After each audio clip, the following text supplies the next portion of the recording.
Welcome back to Your 1230, the only podcast where our guests tell their story with the help of 12 questions in just 30 minutes. Today, we are very excited to be joined by Mike Kaeding. Mike is the CEO of Norhart. They design, build, and rent apartments. They are transforming the way this is done by incorporating technologies and techniques that have revolutionized other industries. This has resulted in improved quality and reduced cost of housing. Ultimately, they are committed to solving America's housing shortage and affordability crisis. And in doing so, they hope to improve the way we all live. Mike, welcome. We are really thrilled to be speaking with you. Yeah, thanks for having me. This should be fun. You got it. Yes, it will be fun. As part of the bio, it mentions kind of borrowing other strategies, techniques, technologies that have been used in other industries to work on affordable housing and just the shortage of housing. What were you able to apply from those industries, and what actually were those industries? Yeah. So if you look at industries like manufacturing or agriculture, just give you some sense of the landscape. Manufacturing has improved labor productivity by 760% over the past 60 years. Agriculture has improved by 1,500%. During that same time period, construction has done virtually nothing, just 10%. So what we're doing at a very simple level is taking what they have learned in these other industries and applying it to our own. To give you some sense of those techniques, one example is that construction is a very segmented industry. Your owner is typically different than your developer, who's different than the general contractor coordinating all the construction, who's different than all of your subs, the ones doing plumbing, electrical, HVAC, etc.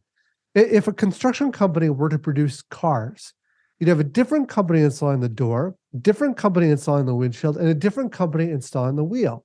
And of course, the wheel company, they would be delayed on another project, could not show up for a matter of a couple of weeks. You'd be shut down because your line get held up. And then when they did come out, they would be irate because they could only work on one car at a time rather than a whole fleet of them because they wanted much to work on at once. In manufacturing, they would look at this and say, this is crazy. We're not doing it this way. There's a better way. But in construction, that's how we do it. That's normal. It's crazy to me. And so we brought all that work under one roof, and that alone improved efficiency. But we've got dozens of those kinds of techniques. Thank you for the illustrated example. It really helps kind of paint that picture. You mentioned having it under one roof with construction generally with apartments, real estate built on site. How are you doing that differently? Yeah. So we have all the different trades, all the different components under one roof. And then give you an example of how that actually implements differently. We can now apply simple techniques like the assembly line. You know, in manufacturing, this revolutionized their work, right? The product moves past the person as they're working on it. Now, you can't take a building and put it on an assembly line and watch it go down the line. That's just too big, doesn't work. But what you can do is take the person and have them move through the building. And so what we do right now is every 5 hours, every single team shifts through the building, which means that every 5 hours, we produce a brand new, fully completed apartment unit. And as a result of that one technique, we take a project that's 15 months and drop it down to 9 months. So that gives you some flavor of how it's different on site. That's a big jump. I mean, it's just a saving of 6 months there. How are you able to get your employees on board? I mean, as you mentioned, these are not norms in the construction industry. How did you make it your company culture the normal for what you guys are doing? Yeah, you touch on something really important. The reality is in the construction world, it tends to be people that are a little bit rough and tumble, stuck in their own ways, not willing to make some change. It's really tough to change their culture and environment. And honestly, the best, most talented people in the world, they think to go into spaces like finance or technology or robotics. They don't think construction. So although there are brilliant people in construction, you don't see a high concentration of them there. What we found, and probably the most important lesson that I've ever learned, is to hire the very best people. And when I say best, I mean literally world class. We will fly people in to work every single week and fly them home. We're primarily based out of Minnesota. We'll fly people in from Florida every week and fly them home. We have an international team. About 15% of our staff members are fully remote across the United States, across the world, because they're best at what they do in their particular niche. And when you have people of that kind of caliber, the change to invent something new, they have it built into who they are as people. And that's where the magic lies. I love it. I love hiring the best at what they do and willingness to have no borders and bring people in from out of market. You take me into one of those initial conversations when you were either making an offer, talking to somebody outside of Minnesota saying, hey, this is what we're doing, and we're willing to fly you in. What response did you get? Most people are really excited. And I think what's interesting, especially in our field, is that there really is no Google of construction, right? There's some really solid construction companies. I don't want to knock anyone, but there's nobody that's really taken it to a whole nother level. There's not a Netflix, there's not an Amazon of the construction world. And that's the kind of culture and environment we're trying to create. And once people start to understand the culture that we have here, and that the respect, the engagement, the passion, the drive, the transparency, the honesty of our failures, they get really excited by it because they've come, and I've heard so many horror stories of what it's actually like in many construction companies. It's not a place that I would want to work.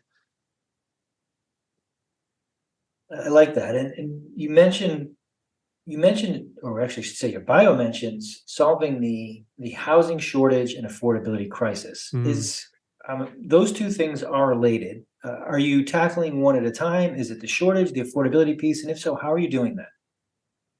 We're tackling both at once.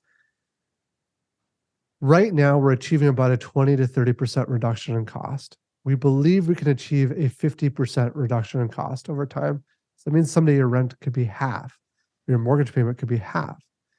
But what people often ask is they say, Mike, well, that's great. You have a lower cost. Can you then charge lower rent? And the answer is yes, but we don't. And that's intentional. Why is that?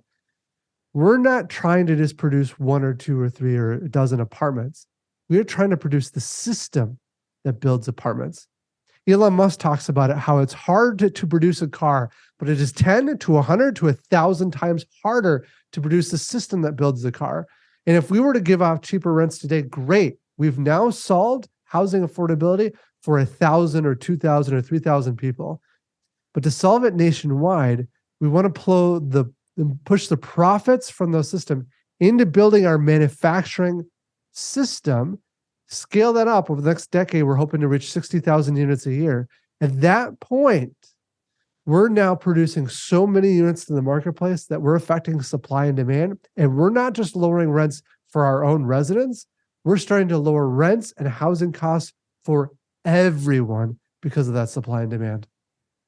So just in summary, that with building the system, that at some point there'll be a saturation, if you will, of units where the rents will naturally come down in the market because there are more units available than renters, and that the rents will kind of fix themselves as opposed to decreasing the profit of the first units, because that will deter from building the actual system that can be implemented in other markets. Do I have that? Exactly. And that's the key to solving it sustainably for all, rather than just these little offshoots that you see throughout the market. Okay. All right. It's like that. Thank you for walking us through that. In a lot of the background I saw, and you mentioned here, solving problems was something that's front and center in your background and front and center in what Norhart does as a company. Do you have a team that focuses on solutions, strategy? Is it inherent in that everyone working with you looks for ways to do things better, or how is that part of your company culture? Yeah. Every single week I run orientation for all of our new hires. One of the big things we touch on is that there are 10,000 little problems that we have to solve. And if we think that it's just going to be leadership or it's just going to be Mike that's going to solve these problems, there's no way. We need the brain power and the capacity of every single person in the whole organization to solve those problems. And so one of the ways we encourage that is every single week, all the different teams each produce their own video. And the video shows something that they solved and approved within their own team. And it's actually a lot of fun. It's upbeat, positive, people like cheering each other on, giving each other awards and stuff. But every single week, every single person is involved in making some kind of small improvement. And that's how you make massive change. There isn't one silver bullet. It's a lot of little things. Very nice. I like the idea that every week someone or somebody on the team is putting together a video of something that they found they were able to solve, did not need to loop in other groups, and that they could put a solution in place that was impactful right away. So that's Mhm. that's a great idea. Yeah. What you're talking about today seems very impactful, seems powerful, and seems to be working very well for what you're doing. I understand that it's easy to not make changes, to say this is the way we've done it. Why do you think that this is not something that's more common in the construction space? It's really hard to make change. Um, my dad died at a relatively young age. And it was just, so this was originally a family business. My parents started it very small at the time, but then I jumped in. And within a couple of years, my dad passed away. And it was incredibly hard. Looking back, it was sort of the magic that helped get us where we're at today. Because at that point, we just started asking questions like, why is it done this way? Can we do it differently? There's nobody to say no. And so uh, we just started experimenting, trying new crazy things. And we failed a lot. And the reality is, whenever you start something new, you're terrible at it. You fail, fail, fail before succeeding. But we had a lot of leeway and flexibility to fail through to the point of success, that in just young blood and willingness to try new things, that it really gave us an opportunity that you don't see in many larger organizations. No, it's very, very unfortunate that your father passed away, obviously, Mm, to build this environment. So I don't want to sugarcoat that, but you mentioned that it gave you the ability to ask questions, to experiment and fail. Um, if you could, was there something that you tried that did not work, or something that you were able to do better a second or third time, coming as you took over as CEO? ha, yeah, quite a bit, all the time. One example is after my dad passed away, we were trying to get another project approved. We were doing basically one a year at the time, and we're going through city council approval, and got through city council approval and went through the building process. But then the city actually shut us down twice. And the second time they shut us down, they looked at me and said, Mike, you need to hire someone that's a better manager than you. Basically, they were nicer than that, but I certainly felt it. And it was just a matter of days trying to find someone to hire in. And that's never a good way to hire a good manager. Yeah, otherwise we'd be completely shut down and everyone would be out of work. We found that, we worked through it for months, doing all this work behind the scenes, kind of handing the work to this manager who just signed off on it. And I remember toward the end of the project, we had a water line. It was thousands of feet long, 15 feet in the ground. And somewhere, some point, there was a small pinhole leak. We could see it in the test, but we had no idea where it was. So I remember being out there in the pits, like with my fancy clothes, out there moving mud around, trying to find this tiny little hole. It took us weeks. It was horrible. It was this early morning till really late at night. Eventually found it. And then just a few days before we were supposed to open, a number of city staff members came out and were like, "Yep, there's no way you're going to get approval to open in time." And I had all these residents that were moving in. The final day, we had our final building inspection, and there was about half a dozen inspectors. Head building official was there. They spent about half a day inspecting the entire building. And this whole process, I'm feeling inadequate. I feel like I don't know what I'm doing. I feel like I'm just a failure.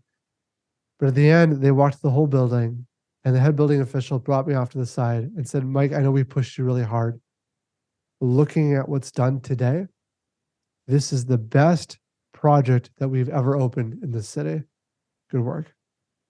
It's like finally, like, I can actually do this, right? And so when we talk about this, like fail, fail, fail, fail, fail, then succeed, it really is. The way we start as humans is as failures at the new thing we're doing. That's just normal. That's part of the process. But you have to have the tenacity and willingness to push through that to get to the other side.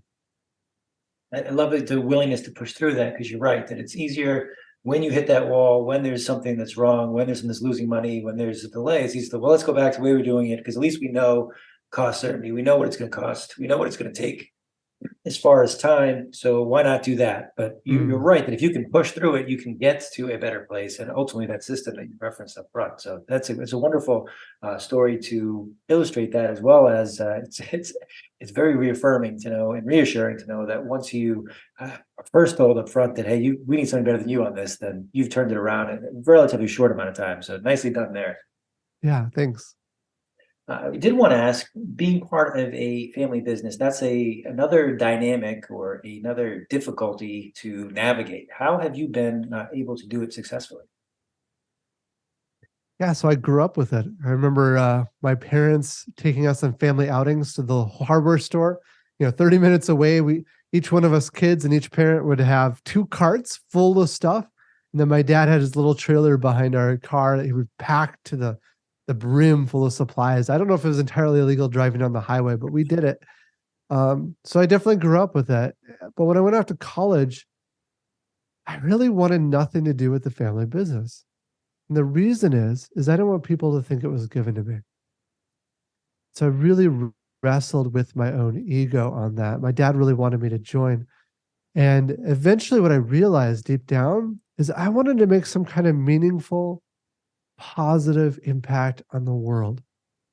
So why not take advantage of this small business and grow it to something that has that kind of impact?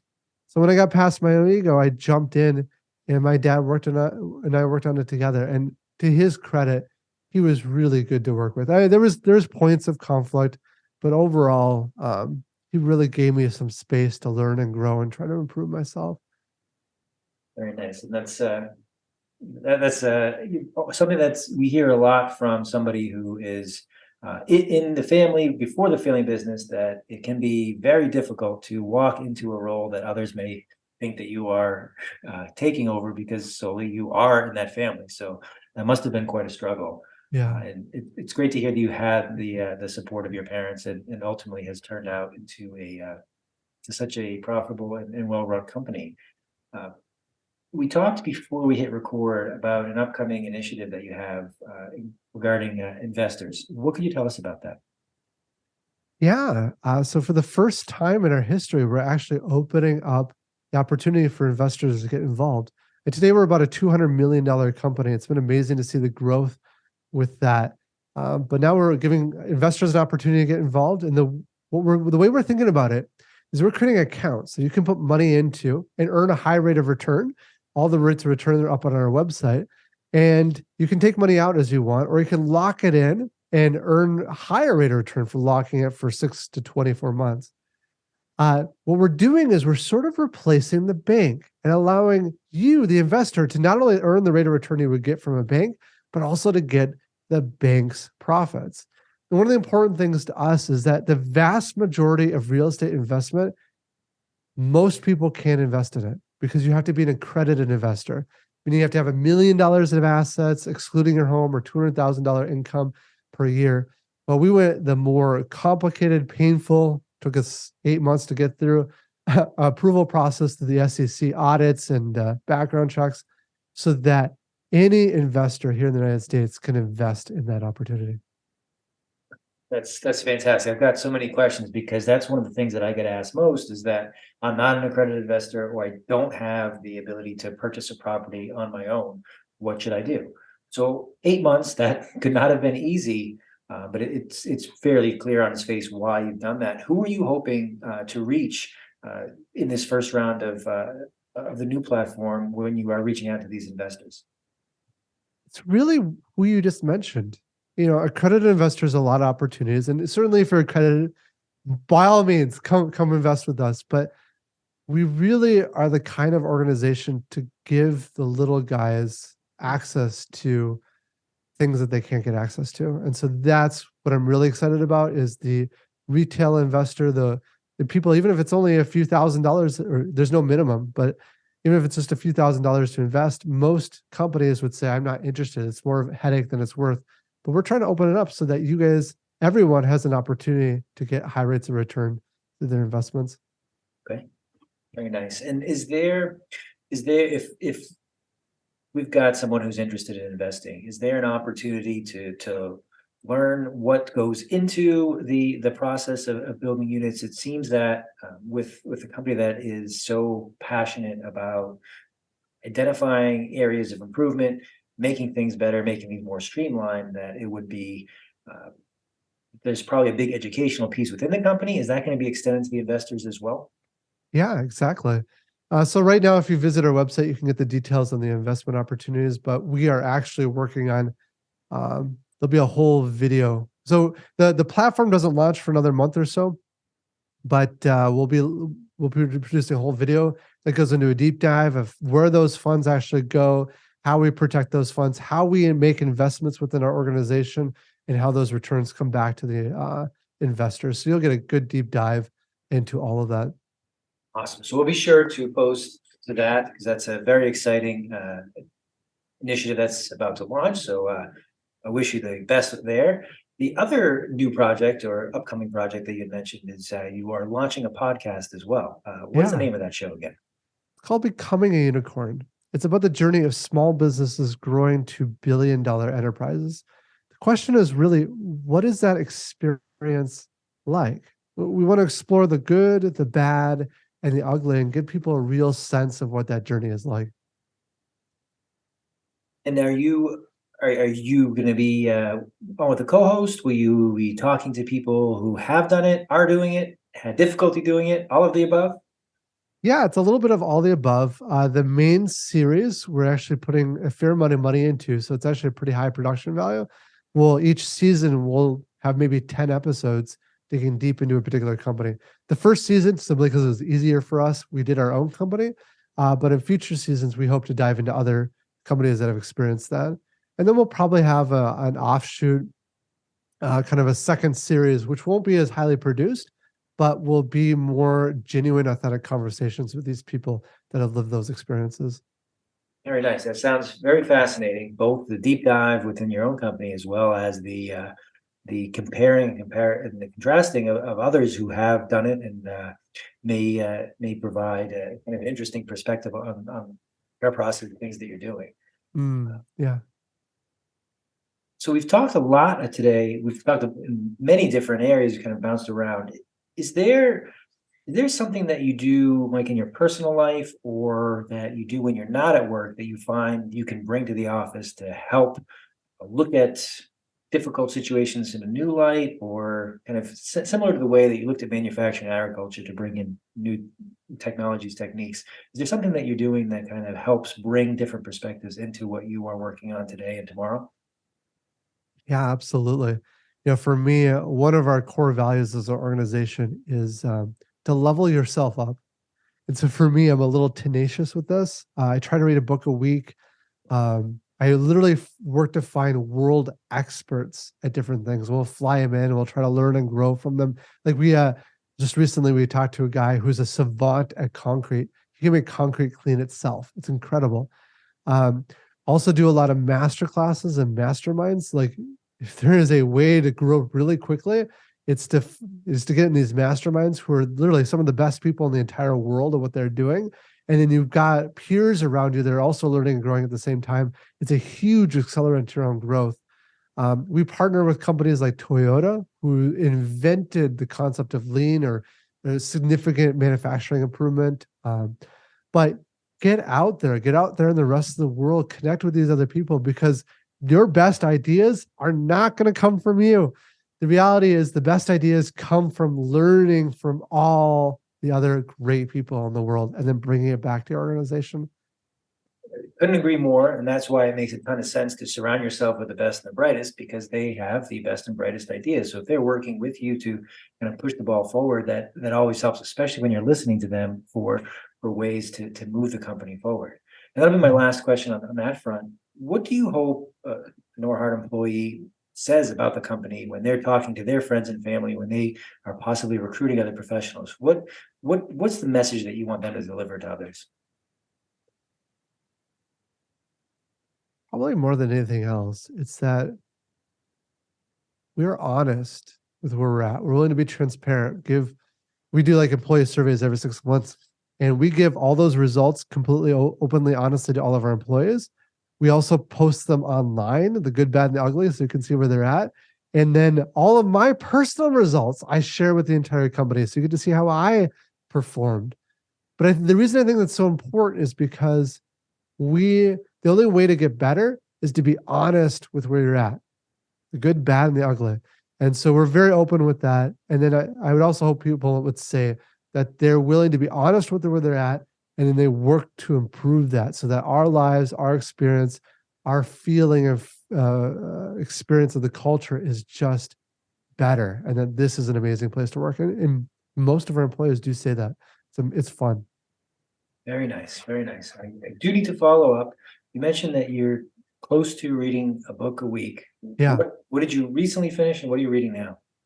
It's both the one I recently finished and the one I'm reading now because I'm reading it twice, is called Multipliers. And it is fantastic. It might become one of my top 5 favorite books. The concept is simple. It's that the best leaders multiply the efforts of others because they inspire and challenge them to be even better. But there's a flip side. There's diminishers, the managers that make you feel small, make you feel less engaged with what you're doing. And the diminishers, they just get your hands, where the multipliers, they get your heart and all of you. And so one of the most interesting insights is that it's not either or. For many of us, we are accidental diminishers. We try our best to become multipliers, and there's certain elements that we are, but there's other parts of us that can have diminishing tendencies and have that negative effect. So the reason I'm reading it again, and probably read it again after this, is because I'm really trying to understand what those things are, or see where they are in my own life and to change them, because my goal is to make my team as effective as they possibly can by supporting them. That's it. It sounds like an excellent book, and one I have not read yet, so I will be sure to look it up, post it in the show notes as well here. We are coming up on time. Is there anything that I didn't ask you today, Mike, that I should have? No, I think the big thing, and I've kind of mentioned this a couple of times, but if there's one takeaway to learn from all of this, the most important lesson of my life is hire the best people. People often think that they're more expensive, and they are when you're looking at a cost per employee. But when you look at it from what they produce, it's a different story, because the best people, I've seen this over and over again, the best people outperform the average by 2 to 5 to 10 times as much. And so when you look at that, the cost of that employee when looking at what they're producing is actually less expensive. And then you have less headaches because they're just better people and it's a more fun environment. Hire the best people, you won't regret it. I love that you ended there, because you're right. We have talked about it a couple times, but when it's done properly and you have the best, the production is going to far outpace I don't want to use the word peer, but somebody else that you could have hired. And then there's that opportunity cost by bringing somebody who's not as good in that, you could have had somebody better, and even for nominal savings over the long run, as you said, 2, 5, and 10 times production amount. It's a no-brainer. So I absolutely wish you the best. This has been a ton of fun, Mike. Where can our listeners find out more about you or Norhart if they'd like to learn more? Yeah, the best place is to go to our website. It's norhart.com. That's NORHART.com. That's where you can learn about Invest and as well as our new podcast. Excellent. So we will post that. Thank you very much for joining us, and I look forward to doing this again with you. Thanks.